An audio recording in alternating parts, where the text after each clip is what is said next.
Leemos la palabra del Señor en el libro de Apocalipsis, el último libro de la Biblia, en el capítulo 2, los versos del 1 al 7, el mensaje a la iglesia de Éfeso.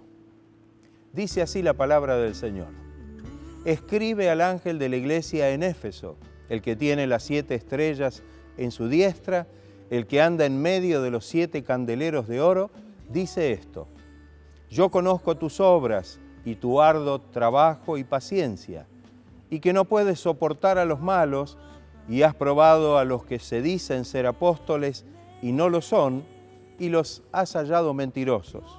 Y has sufrido y has tenido paciencia, y has trabajado arduamente por amor de mi nombre, y no has desmayado. Pero tengo contra ti que has dejado tu primer amor. Recuerda, por tanto, de dónde has caído, y arrepiéntete, y haz las primeras obras, pues si no, vendré pronto a ti y quitaré tu candelero de su lugar, y no si no te hubieres arrepentido. Pero tienes esto, que aborreces las obras de los nicolaitas, las cuales yo también aborrezco. El que tiene oído, oiga lo que el Espíritu dice a las iglesias. Al que venciere, le daré a comer del árbol de la vida, el cual está en medio del paraíso de Dios. Una carta hermosa, la primera carta que se escribe o que el Señor envía a esta iglesia de Éfeso. Éfeso era la capital de Asia Menor, lo que hoy es Turquía. El templo más importante fue construido en el siglo VI a.C., fue el templo a Diana o Artemisa, que fue considerado inclusive una de las 7 maravillas del mundo.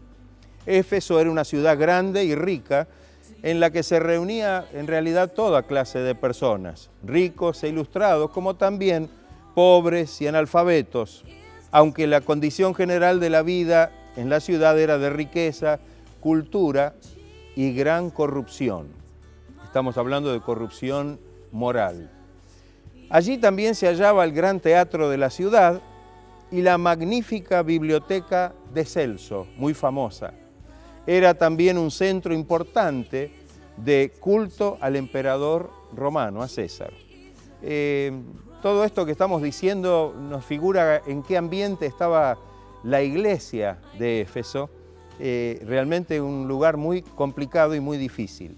Pablo fundó la iglesia de Éfeso en su tercer viaje misionero y permaneció allí unos 2 años, un poco más, enseñando la palabra de Dios. Esta referencia la tenemos en el libro de los Hechos, en el capítulo 19. Luego Pablo dejó encargado a Timoteo como anciano de la iglesia o como pastor de la iglesia en ese lugar. La iglesia de Éfeso creció y se constituyó como una iglesia floreciente y fortalecida en el Señor, a pesar de todo el ambiente que la rodeaba. A ella el apóstol Pablo le escribe una de las epístolas más hermosas y profunda doctrinalmente. Ahora nuestro Señor Jesucristo le dirige su primera carta en el libro de Apocalipsis. Qué importante esta ambientación para que nos demos cuenta cuál era el panorama en que la iglesia tuvo que realmente ministrar, muy difícil y un tiempo muy complicado. Cuando comenzamos a leer el pasaje, tenemos que entender que la carta va dirigida, dice el primer versículo, al ángel de la iglesia en Éfeso, refiriéndose como ángel al pastor o anciano de la iglesia, es decir, al que estaba frente a la iglesia en ese momento. Jesús se presentaba como el que tiene las 7 estrellas en su diestra. El mismo Señor mencionó en el capítulo 1, versículo 20, que las 7 estrellas a las cuales se refiere son ángeles o los pastores de las 7 iglesias a las cuales se les va a enviar estos mensajes. Quienes tendrán también, a su vez, la responsabilidad de comunicar y compartir el mensaje con cada una de sus iglesias. El Señor las tiene en su diestra, dice el texto, y deben reflejar la luz que perciben de Él, ¿no? Una estrella es una luminaria. Y tenemos que decir que realmente es la gran responsabilidad que Dios nos da.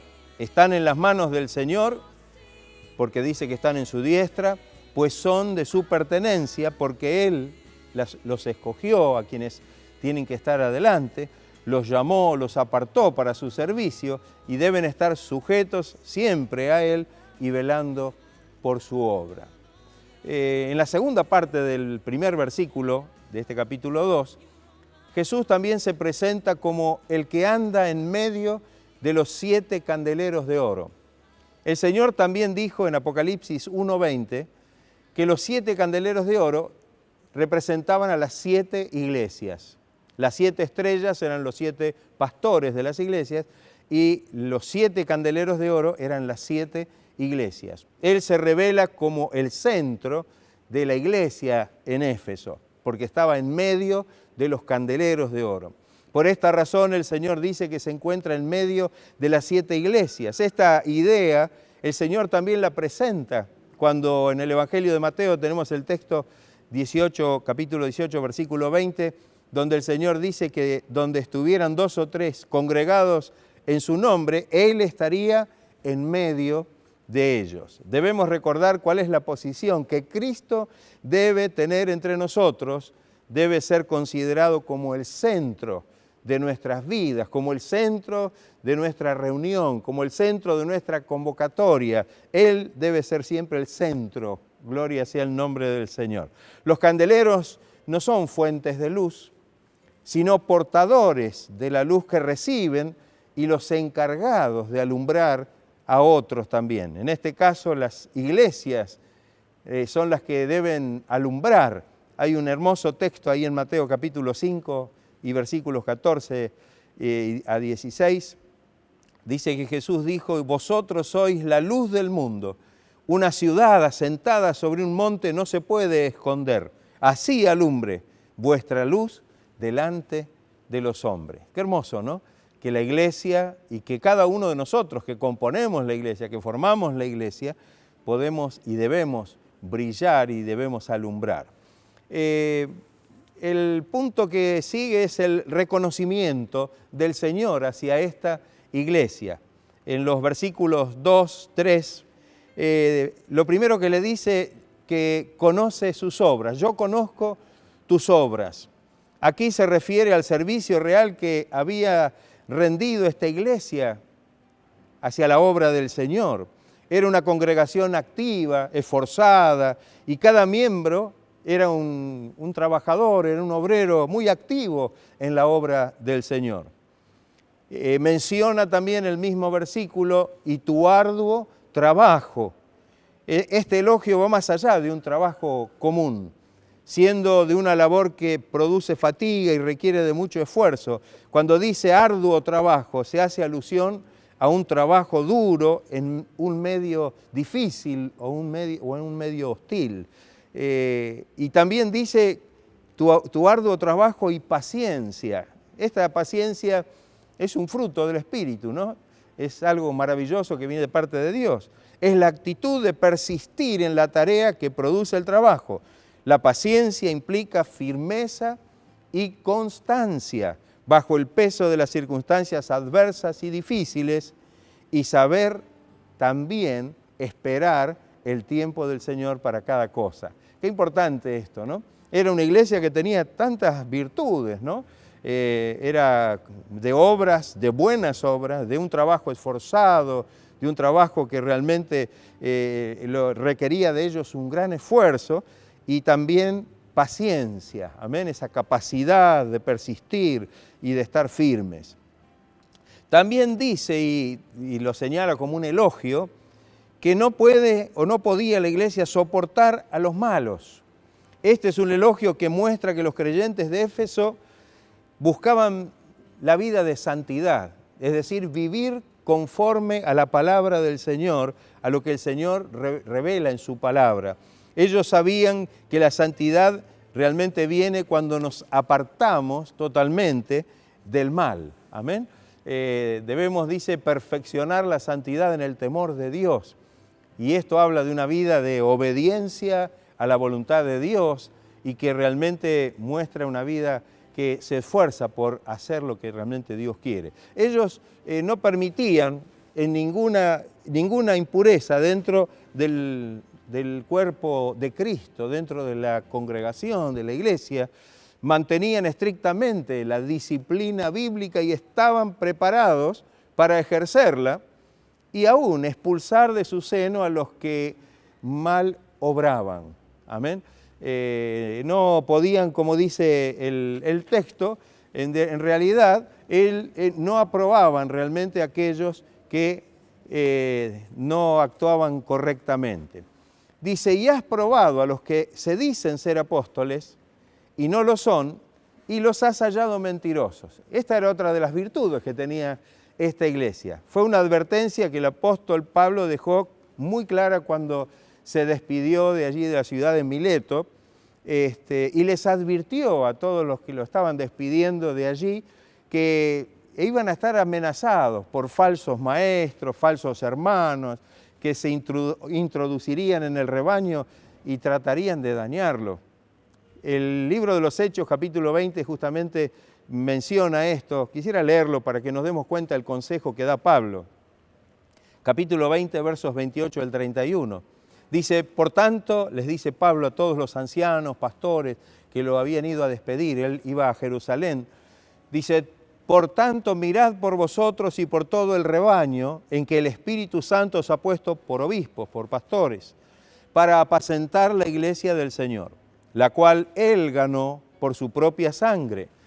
Porque yo sé que después de mi partida entrarán en medio de vosotros lobos rapaces, que no perdonarán al rebaño. Y de vosotros mismos se levantarán hombres que hablen cosas perversas para arrastrar tras sí a los discípulos. Por tanto, velad acordándoos que por 3 años de noche y de día no he cesado de amonestar con lágrimas a cada uno. Fíjese cómo de alguna manera el apóstol Pablo les había dado estas instrucciones. Qué importante, ¿no? Que realmente podemos entender. Muchos de los obreros y de aquellos que servían en Éfeso estaban presentes cuando Pablo les estaba dando estas instrucciones y advertencias. Sin embargo, bueno, parece ser que lo habían tomado muy en cuenta, porque cuando Jesús le escribe esta carta a la iglesia de Éfeso, resalta esto como un elogio. Han probado a los que dicen ser apóstoles y no lo son, y los habían hallado mentirosos. Los efesios habían sido cuidadosos en la doctrina y habían tenido un correcto discernimiento y enjuiciamiento de los falsos maestros. Tenían la capacidad de probar a los falsos y darse cuenta de sus artimañas. Qué importante tener realmente el discernimiento de parte del Señor para poder descubrir aquellos que vienen con falsas enseñanzas y que lo único que hacen o pretenden es realmente destruir la obra del Señor. Otro de los elogios que le da el Señor es que has tenido paciencia y has trabajado arduamente por amor de mi nombre. Habían mantenido una persistente fidelidad a los momentos de prueba, a los momentos difíciles. Algo decisivo para que la iglesia realmente no desmayara, amén, porque a veces cuando vienen los momentos difíciles necesitamos redoblar fuerzas para poder mantenernos victoriosos. Si realmente nos decaemos, es muy probable que nuestro ánimo, como dice la palabra, se canse hasta desmayar. Había una motivación suficientemente poderosa para mantenerse aún en las circunstancias más adversas, más difíciles. Habían mantenido fielmente el amor al nombre de Jesús. Qué hermoso esto, ¿no? Que podamos ver esta iglesia defensora realmente de la palabra, de la doctrina, pero también del nombre del Señor. Qué importante esto, ¿no? El poder llevar una vida digna del Señor. Sabemos que como cristianos, si no vivimos conforme a la voluntad de Dios, el nombre del Señor va a ser blasfemado por aquellos que no creen. Y dice en la continuación del texto, y no has desmayado. tenían una gran energía y fortaleza, sabiendo de la esperanza gloriosa de aquellos que realmente con todo su corazón aman al Señor. Qué importante esto. Hay un salmo muy hermoso que tiene que ver con esto. El Salmo 27:13 dice: hubiera yo desmayado, dice el salmista, si no creyese que veré la bondad de Jehová en la tierra de los vivientes. Una hermosa esperanza. A veces podemos decir lo mismo, ¿no? Hubiéramos desmayado si no creyéramos que veremos realmente la bondad, la bendición de Dios en la tierra de los vivientes. En realidad no había nada que los hiciera retroceder.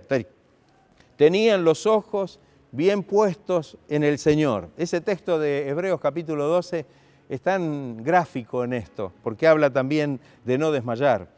Puestos los ojos en Jesús, el autor y consumador de la fe, el cual, por el gozo puesto delante de él, sufrió la cruz, menospreciando el oprobio, y se sentó a la diestra del trono de Dios.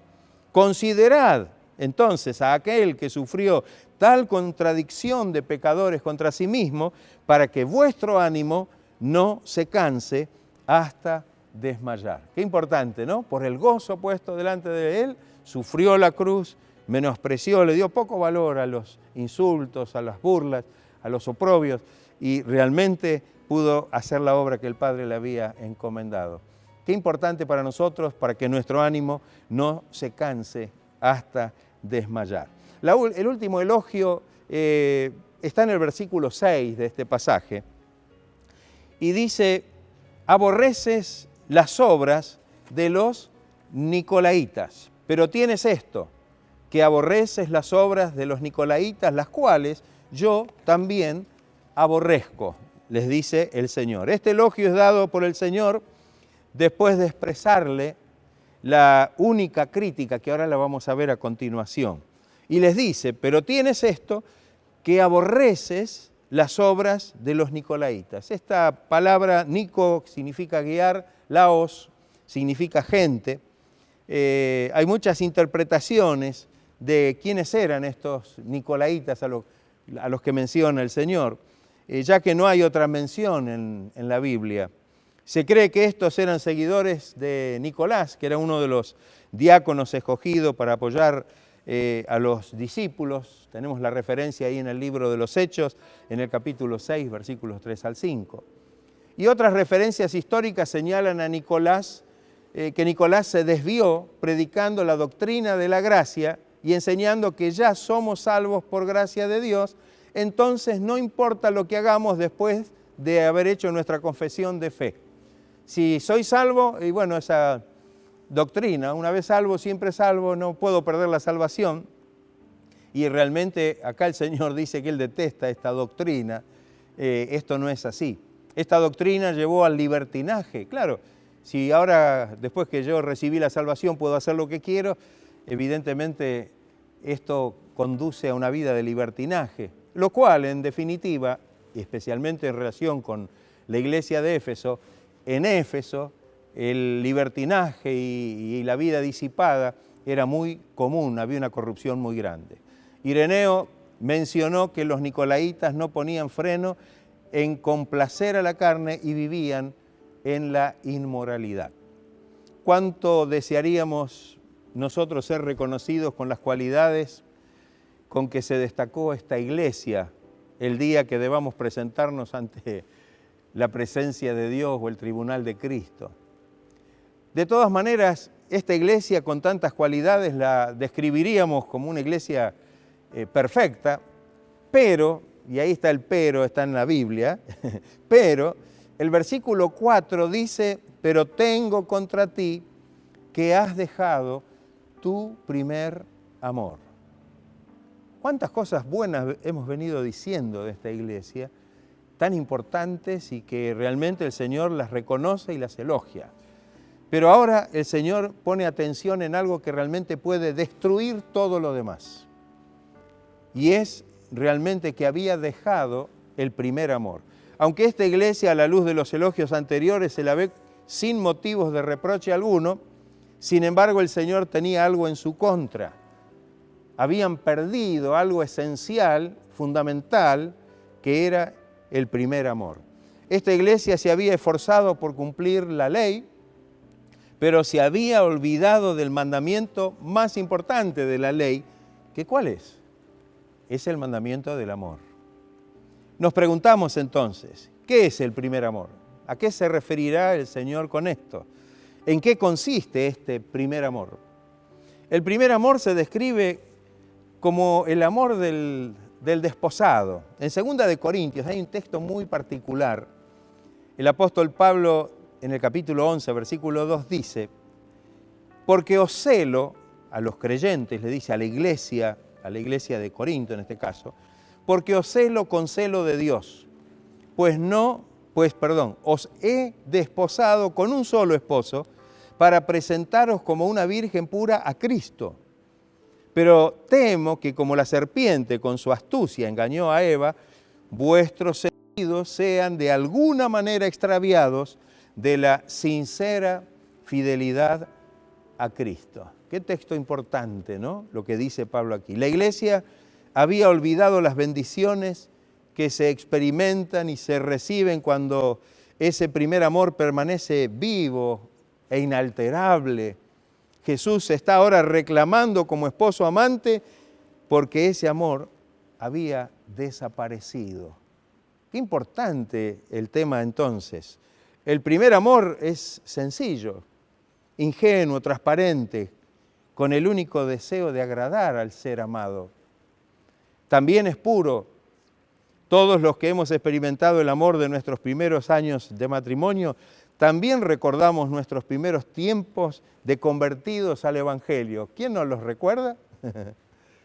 Seguramente nos deleitamos en la pureza de esos primeros días en la fe del Evangelio. ¡Qué gozo tan grande!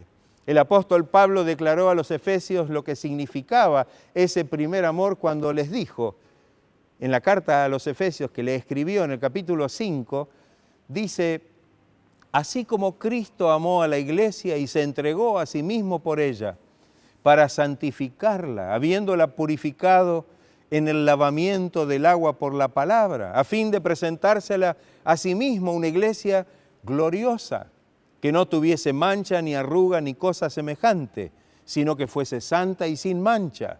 Así también los maridos deben amar a sus mujeres como a sus mismos cuerpos. El que ama a su mujer a sí mismo se ama. Y dice después Pablo: grande es este misterio, mas yo digo esto respecto de Cristo y de la iglesia. Qué importante poder hacer esa comparación como venimos viendo. Qué importante. El primer amor halla su importancia en que es un amor en que todas las demás emociones y sentimientos quedan totalmente desplazados y sentimos la necesidad del amado como nuestro Señor, como nuestro Salvador. Es un amor que nace y se fortalece con el conocimiento de aquel que nos amó a nosotros de tal manera que entregó su propia vida para darnos salvación. Como dice el apóstol Pablo en un texto también maravilloso, en la misma carta que le escribió a los Efesios, capítulo 3, dice: para que habite Cristo por la fe en vuestros corazones, a fin de que arraigados y cimentados en amor, seáis plenamente capaces de comprender con todos los santos cuál sea la anchura, la longitud, la profundidad y la altura, y de conocer el amor de Cristo, que excede a todo conocimiento, para que seáis llenos de toda la plenitud de Dios. De conocer ese amor tan grande. Qué maravilloso, ¿no? De poder estar cimentados en amor y poder conocer el amor de Cristo que excede, que va más allá de todo otro conocimiento. Qué importante que podamos comprender esta verdad y aplicarla a nuestra vida. Si el primer amor sin el primer amor todo se vuelve frío. Ya nos recordamos cuando nos ardía el corazón de gozo, cuando cantábamos ese cántico nuevo que habíamos aprendido, era algo nuevo y glorioso, cuando nuestro principal deleite era estar en la presencia de Dios, estar en la presencia del Señor. Ya no hay nada que pueda llenar este vacío que ahora existe y que se ha querido cubrir con obras y arduo trabajo para sustituir este primer amor. Este era el cuadro realmente de la iglesia de Éfeso.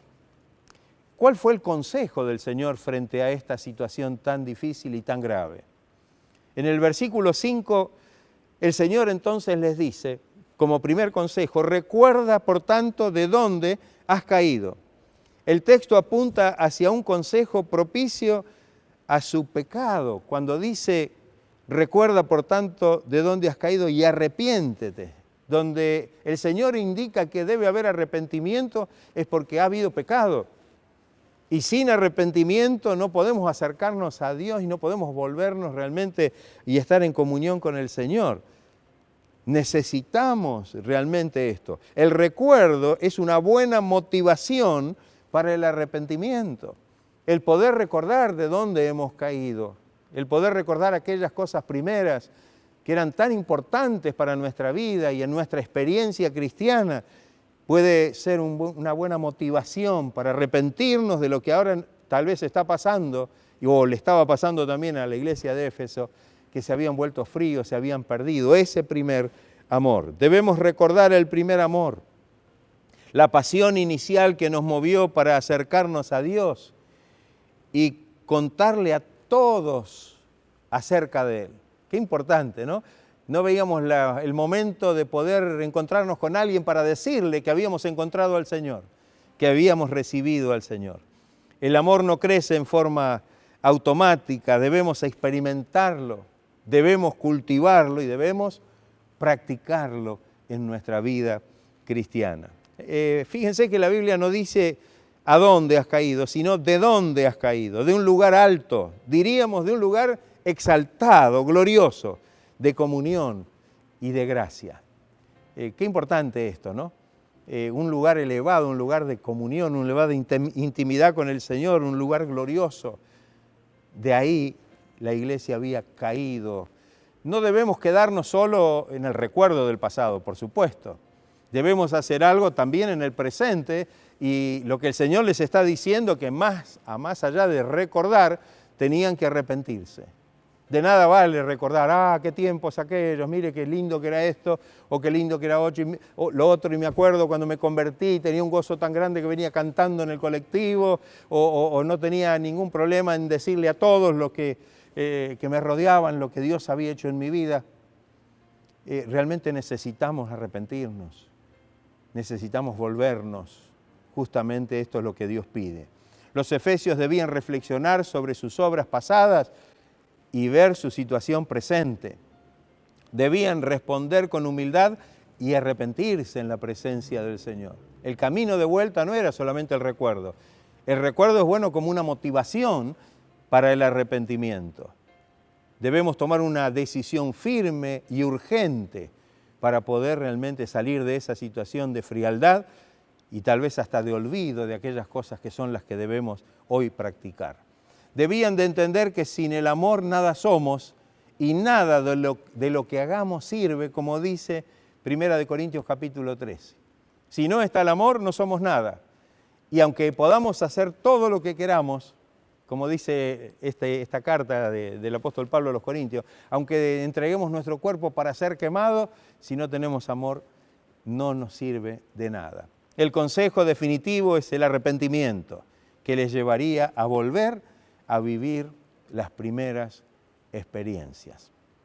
Lo que les dice a continuación como consejo, haz las primeras obras. Al leer la carta a los tesalonicenses encontramos algo que nos ayuda a comprender bien esto. Tesalonicenses, 1 Tesalonicenses 1:3, vemos un consejo importante con respecto a obrar y trabajar sin dejar atrás el amor verdadero. Porque a veces decimos, bueno, el problema son las obras. Tenemos que estar en el amor, entonces las obras, eso fue el problema, son las obras, ¿no? Sin embargo, el apóstol Pablo dice algo acá.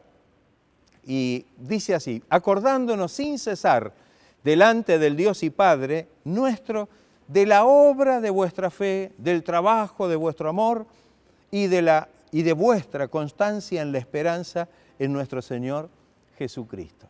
Fíjense qué importante esto. El apóstol elogia en esta iglesia las obras de la fe, el trabajo del amor y la constancia, es decir, la paciencia en la esperanza. Esto significa que las obras son magníficas. Es maravilloso poder tener buenas obras, siempre y cuando no excluyamos el amor de Dios como único móvil para poder realizarlas.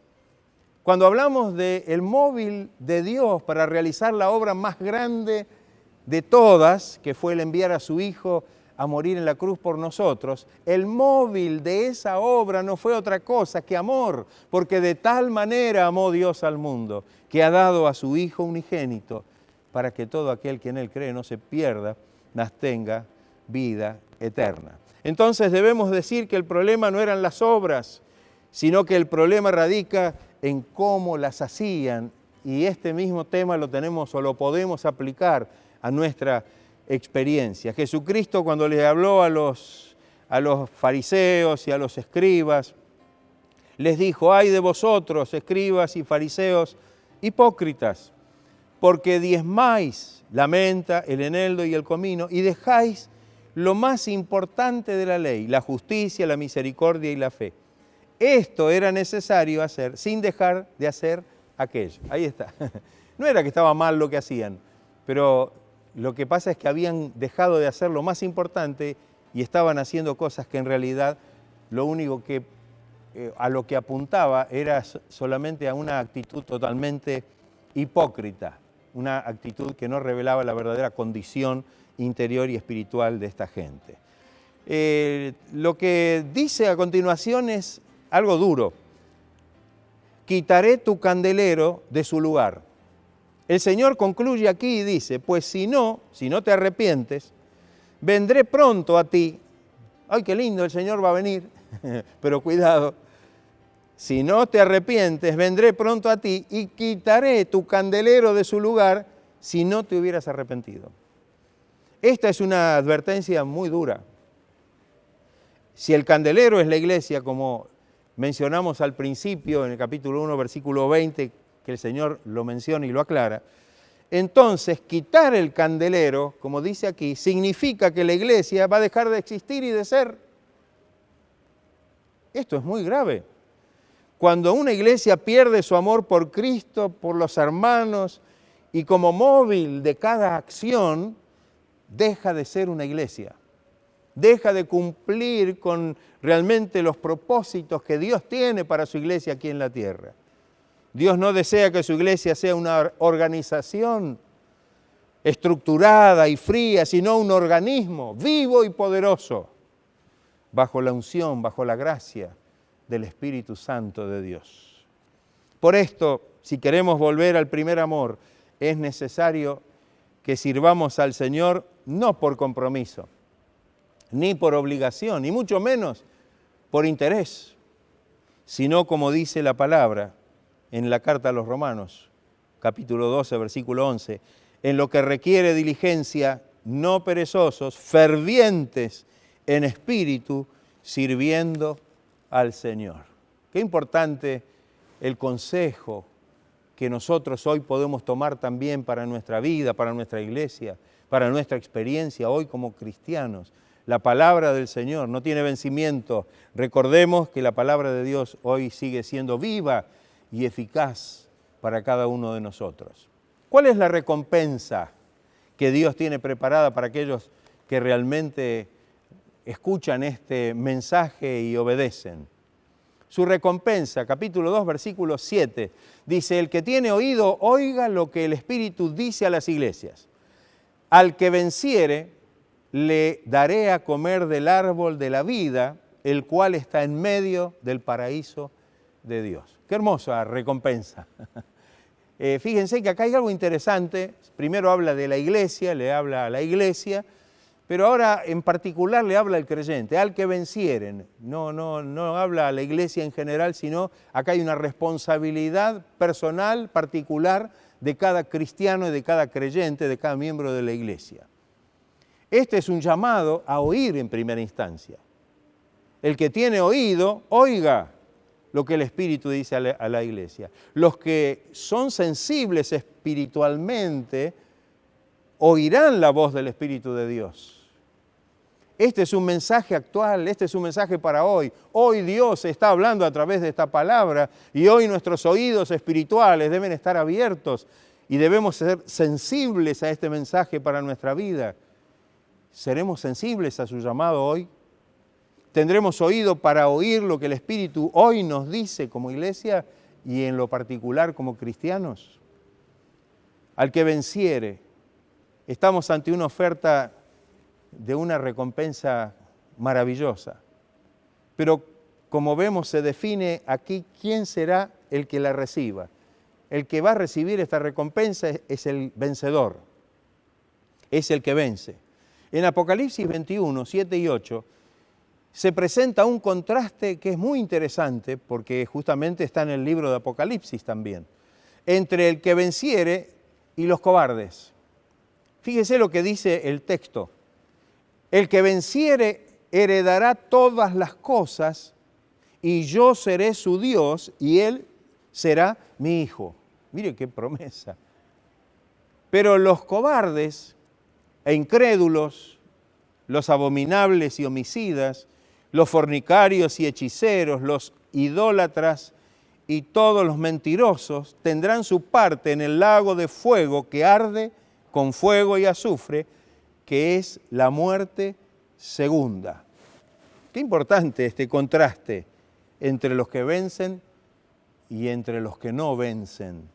Los vencedores son los verdaderos creyentes, los verdaderos cristianos, los que viven para Dios, aquellos que realmente están viviendo su vida cristiana glorificando con su testimonio al Señor.